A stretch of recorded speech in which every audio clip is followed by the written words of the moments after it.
यहाँ पर आप इमेज में देख पा रहे हैं दोस्तों, ये हमारे पास एक एलेन बैटरी का पीएलसी है दोस्तों। शॉर्टकट में हम इसको एबी का पीएलसी भी बोलते हैं दोस्तों। पीएलसी का मतलब होता है प्रोग्रामेबल लॉजिक कंट्रोलर दोस्तों।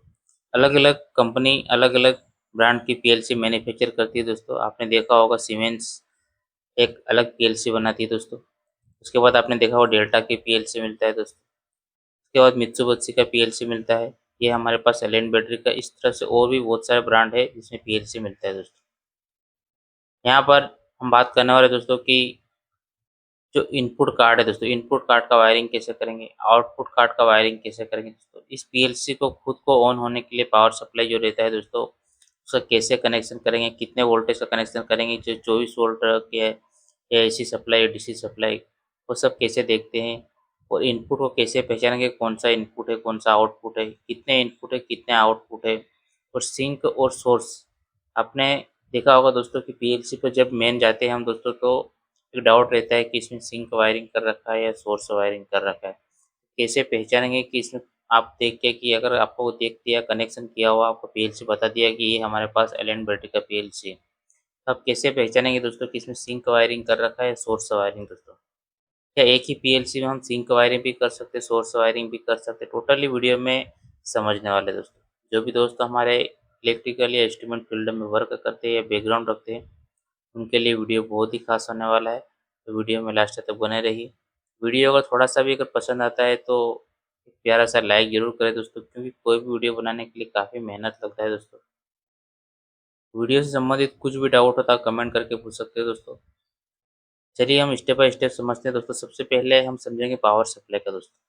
पावर सप्लाई की बात करूँ दोस्तों, तो इस पीएलसी को खुद को ऑन होने के लिए पावर सप्लाई हमें देना पड़ता है दोस्तों। इसके लिए आपको कहाँ देना है, कितने वोल्टेज देना है, एसी सप्लाई देना है, डीसी सप्लाई देना है। तो सबसे पहले आपको जहाँ पर अर्थिंग बना हुआ रहता है दोस्तों, जहाँ अर्थ का सिंबल रहता है दोस्तों, वहाँ पे आपको चले जाना है दोस्तों।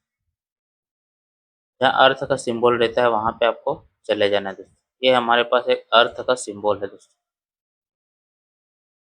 कोई सी भी ब्रांड की पीएलसी हो, आपको जहाँ पर अर्थ का सिंबल बना हुआ रहता है वहाँ चले जाना है। उसके पास में आप देखोगे, जैसे कि यहाँ पे आप देखोगे दोस्तों, तो ये हमारे पास अर्थ का बना हुआ सिंबल है। इसके यहाँ पर लिखा है दोस्तों कि डीसी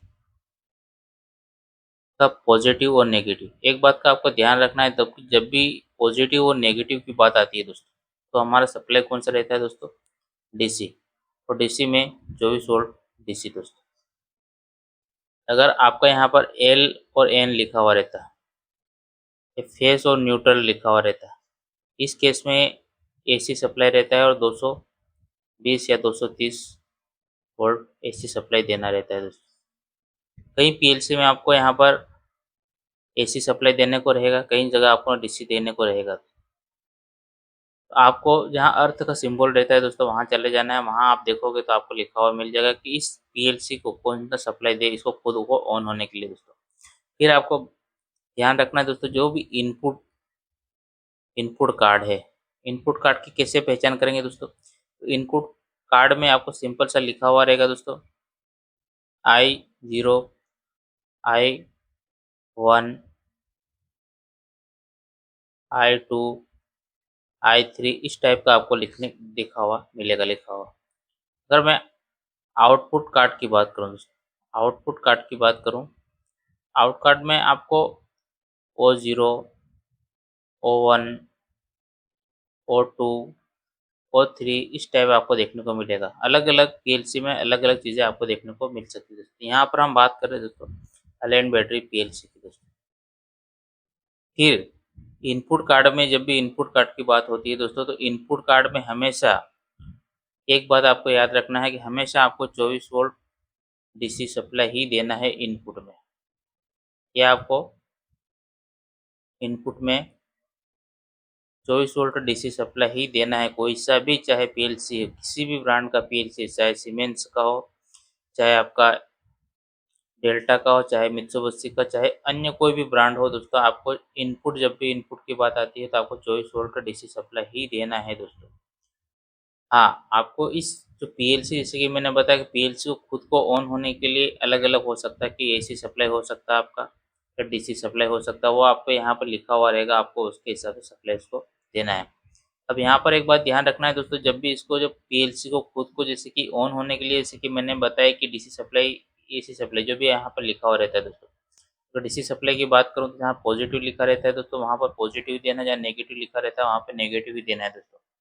अगर थोड़ी सी भी अगर गलती कर देते हो आप, पॉजिटिव की जगह नेगेटिव, नेगेटिव की जगह पॉजिटिव दे देते हैं, पीएलसी हमारा खराब हो सकता है दोस्तों। पीएलसी बहुत ही महंगा डिवाइस है, तो आपको बहुत ध्यान रखना है दोस्तों। जहाँ पर पॉजिटिव हो वहाँ पर ही पॉजिटिव देना है, जहाँ नेगेटिव हो वहाँ पर नेगेटिव देना है, और कितने वोल्टेज देना है वो भी आपको यहाँ पर देख लेना है दोस्तों। जैसे ही आप इसको पावर सप्लाई दे दोगे दोस्तों, तो यहाँ पर आप देखोगे तो यहाँ पर एक इंडिकेशन लैम्प एलईडी ग्लो होगा दोस्तों। यहाँ पर पावर सप्लाई जैसा कि लिखा है, तो पावर सप्लाई यहाँ पर ग्लो होगा दोस्तों। अगर हमारा पीएलसी रन हो रहा है तो इस कंडीशन में सेकंड वाला रन वाला ग्लो होगा एलईडी। कोई फॉल्ट होगा तो यहाँ पर फॉल्ट का होगा, तो फोर्स किया जाता है यहाँ पर फोर्स होगा दोस्तों। फिर आप देखोगे दोस्तों इसके ही यहाँ पर एलईडी, यहाँ पर इनपुट इन लिखा है, तो आप समझ जाए कि यहाँ पर इनपुट इनपुट कितने हैं। तो आप यहाँ पर एलईडी जो इंडिकेशन लाइट है वहाँ पे गिन के बता सकते हो, 2 3 4 5 6 6 इनपुट है और 4 आउटपुट। नीचे देखोगे तो 4 आउटपुट आपको ओ यू टी लिखा हुआ है, यानी कि आउटपुट। आप देखोगे दोस्तों तो ऊपर भी लिखा है दोस्तों I0 I1 I2 I3 फिर I4 I5 और I6। टोटल हमारे पास 6 इनपुट है और 4 आउटपुट है दोस्तों। ऐसे ही अब आउटपुट भी देख लेना दोस्तों। आउटपुट आपको O0 O1 O2 और O3, टोटल हमारे पास 4 आउटपुट है दोस्तों। अब बात करने वाला हूँ दोस्तों कि अगर हमें सिंक वायरिंग करना है कैसे करेंगे, सोर्स वायरिंग कैसे करेंगे, दोनों में क्या डिफरेंस है चलिए देखते हैं। सबसे पहले हम सिंक की बात करें दोस्तों। सिंक सिंक वायरिंग में क्या होता है दोस्तों, कोई भी जैसे कि एस एम पी एस रहता है दोस्तों। ये हमारे पास एग्जाम्पल के लिए एस एम पी एस है, एस एम पी एस। जैसे कि मैंने बताया कि इनपुट में जब भी हम वायरिंग करते हैं दोस्तों, कोई सा भी पीएलसी आपको 24 वोल्ट डीसी सप्लाई ही देना है दोस्तों, चाहे किसी भी ब्रांड का पीएलसी हो दोस्तों। तो हम सिंक वायरिंग में क्या करेंगे दोस्तों, एस एम पी एस में क्या होता है दोस्तों, लाइन और न्यूट्रल हम देते हैं दोस्तों। तो ये हमें आउटपुट में क्या करता है दोस्तों, 24 वोल्ट डीसी सप्लाई देता है दोस्तों। 24 वोल्ट डीसी सप्लाई हमें देता है दोस्तों। यहाँ पर पॉजिटिव दिया और यहाँ पर नेगेटिव दोस्तों। तो हम क्या करेंगे दोस्तों, सिंक वायरिंग में क्या होता है, हम नेगेटिव रहता है दोस्तों, उस नेगेटिव को हम डायरेक्ट पीएलसी के कॉमन पर दे देते हैं। ये जैसे नेगेटिव है तो इस नेगेटिव को डायरेक्ट हम क्या करेंगे दोस्तों, जो पीएलसी का कॉमन पॉइंट है, यानी कि यहाँ पर आप देखोगे दोस्तों तो ये कॉमन पॉइंट है, क्या है, डीसी कॉमन। तो हम डीसी कॉमन पर न्यूट्रल डायरेक्ट दे देंगे दोस्तों। और जो पॉजिटिव है तो डीसी कॉमन पर डायरेक्ट जो नेगेटिव वाला है डायरेक्ट दे देंगे दोस्तों, यानी कि 0 वोल्ट हम कहाँ देंगे, डीसी कॉमन पे दोस्तों।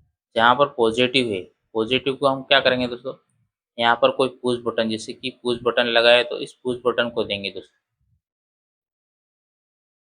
एग्जाम्पल कि ये हमारे पास एक स्टार्ट पुश बटन है, स्टार्ट पुश बटन है, तो इस स्टार्ट पुश बटन में देंगे। स्टार्ट पुश बटन से निकाल के मैं क्या करूँगा दोस्तों, यहाँ पर आई 0 पे दूंगा, मतलब इनपुट 0 पे दोस्तों। अब होगा क्या, जैसे ही एस एम पी एस से 24 वोल्ट आया पुश बटन में, पुश बटन को जैसे ही मैं प्रेस करूँगा तो आई 0 पे हमारा क्या आएगा दोस्तों, इनपुट आया। इनपुट आएगा तो आई 0 से जैसे हमने आउटपुट ओ 0 से लिया हुआ है दोस्तों, ओ 0 से लिया हुआ है दोस्तों, तो क्या हमें डायरेक्ट यहाँ पर आउटपुट मिल जाएगा, नहीं मिलेगा दोस्तों। चाहे आपने इनपुट दे दिया है, ये सिंक वायरिंग है दोस्तों। सिंक वायरिंग में हम क्या करते हैं दोस्तों, पॉजिटिव जो रहता है दोस्तों उसको हम जो भी हमारे इनपुट डिवाइस रहते हैं, जैसे कि लिमिट स्विच हो गया, पुश बटन हो गया, आपका कोई सेंसर हो गया, पीएनपी हो गया, जैसे कि सेंसर, जितने भी हमारे सेंसर फील्ड सेंसर लगे रहते हैं उनके थ्रू अगर उस पॉजिटिव को घुमाते हैं तो हमारा सिंक वायरिंग रहता है दोस्तों। अगर मैं सोर्स वायरिंग की बात करूँ, सोर्स वायरिंग में क्या होता है दोस्तों, सोर्स वायरिंग में जैसे कि पॉजिटिव और नेगेटिव का 24 वोल्ट जैसे कि आपको मिला हुआ है दोस्तों, तो हम क्या करें यहाँ पर इस पॉजिटिव को डायरेक्ट, जैसे कि यहाँ पर डीसी कॉमन पे दे रखा तो डायरेक्ट डीसी कॉमन पे दे देंगे, डायरेक्ट पॉजिटिव को डायरेक्ट दे देंगे। और न्यूट्रल को जैसे कि पुश बटन से घुमाना है, पुश बटन से या कोई लिमिट स्विच से इस टाइप से उसको न्यूट्रल को घुमाते हैं, पॉजिटिव को डायरेक्ट कॉमन पे दे देते हैं और न्यूट्रल को घुमाते हैं, तो ये हमारा हो जाता है दोस्तों सोर्स वायरिंग। दोस्तों सिंक और सोर्स में सिंपल सा है दोस्तों कि सिंक में क्या करते हैं दोस्तों, हम नेगेटिव डायरेक्ट दे देते हैं और पॉजिटिव को घुमाते हैं, और सोर्स में हम पॉजिटिव को डायरेक्ट दे देते हैं डीसी कॉमन पे और नेगेटिव को हम घुमाते हैं। जो भी हमारे इनपुट डिवाइस रहते हैं जैसे कि लिमिट स्विच हो गया, पुश बटन हो गया, आपका सेंसर हो गया, कुछ भी इस टाइप के हम जो भी रहते हैं वहाँ से हम घुमाते हैं दोस्तों।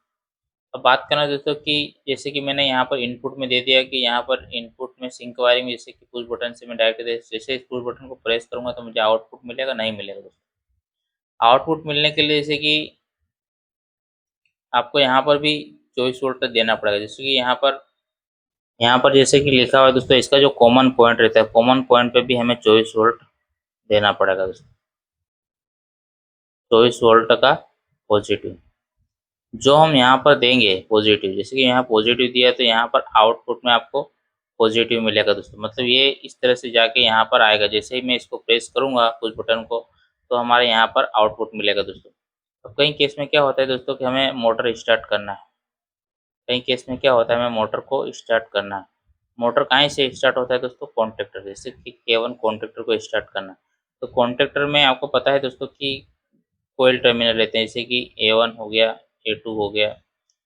तो यहाँ पर जैसे जो कॉन्टेक्टर है वो 220 वोल्ट एसी सप्लाई से ऑन होने वाला है, और हमें यहाँ पर आउटपुट में कितना मिल रहा है दोस्तों, 24 वोल्ट डीसी सप्लाई।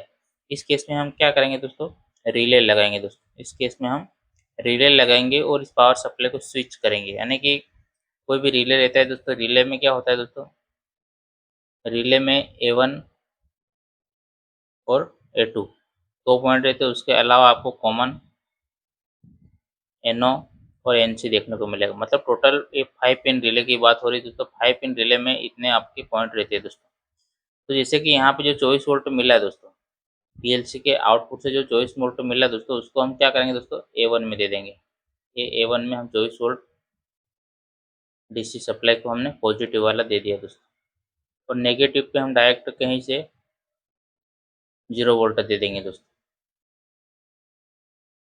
तो क्या होगा, रिले जैसे ही ऑन होगा तो जो जैसे कि यहाँ पर कॉमन है तो कॉमन पर हम 220 वोल्ट एसी सप्लाई दे देंगे। तो जैसे ही कोयल हमारा ऑन होगा रिले का, तो जो हमने कॉमन पे दिया था वो हमें अभी एनओ से मिलने लग जाए। पहले एनसी से मिलेगा, नॉर्मली जो कॉमन में देंगे वो एनसी से मिलेगा।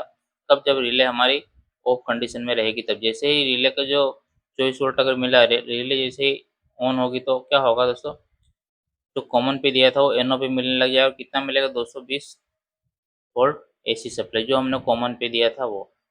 और जो ये ले जाके हम क्या करेंगे दोस्तों, कॉन्ट्रैक्टर के A1 में दे देंगे, कॉन्ट्रैक्टर के A1 में दे देंगे और न्यूट्रल कहीं से दे देंगे, तो हमारा कॉन्ट्रैक्टर ऑन हो जाएगा। कॉन्ट्रैक्टर ऑन होगा तो क्या, कॉन्ट्रैक्टर के जो इनपुट में RYB दिया था वो आउटपुट में RYB मिलेगा और मोटर को दे देंगे, मोटर हमारी क्या हो जाएगी, स्टार्ट हो जाएगी दोस्तों। इस तरह से पूरा सिंक वायरिंग और सोर्स वायरिंग हम करते हैं दोस्तों। चलिए दोस्तों, आज की वीडियो में इतना ही दोस्तों, मिलते हैं नेक्स्ट वीडियो में दोस्तों। वीडियो संबंधित कुछ भी डाउट हो तो आप कमेंट कर सकते हो दोस्तों। थैंक यू दोस्तों।